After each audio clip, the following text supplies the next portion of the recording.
నేను కలలు కన్న గ్రామాలు 70 సంవత్సరాల స్వతంత్ర భారతావనిలో ఎలా ఉన్నాయో చూడాలన్న చిన్ని ఆశ.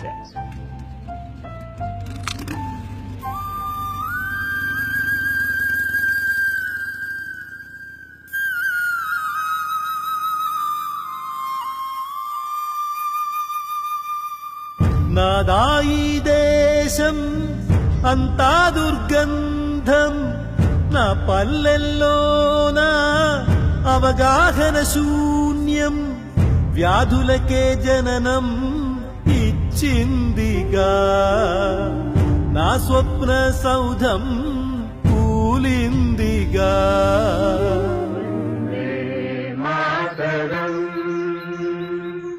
వందే మాతరం సుజలాం సుఫలాం మలయజ శీతలాం. గాంధీ గారి మిత్రులు, స్వాతంత్ర సమరయోధుడు పెంగళి వెంకయ్య గారి మనవడు పెంగళి రవికాంత్ గారు మాట్లాడతారు. రేపటి తరానికి శుభాభినందనలు. పల్లెలు ప్రగతికి పట్టుకొమ్మలైతే వాటిని పరిరక్షించగలిగే మూలస్తంభాలు మీరు.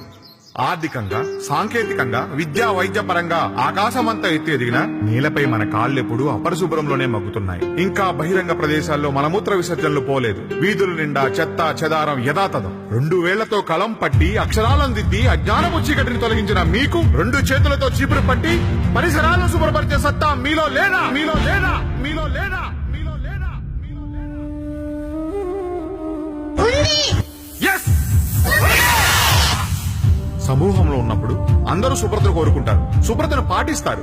కానీ ఒంటరిగా ఉన్నప్పుడు కూడా మన ఆలోచన శుభ్రత గురించి ఉండగలగడమే స్వచ్ఛత. మనం శుభ్రతను పాటిస్తే మన ఇల్లు, మన వీధి, మన గ్రామం, మన రాష్ట్రం, తద్వారా స్వచ్ఛ భారత్ సాధ్యమవుతుంది.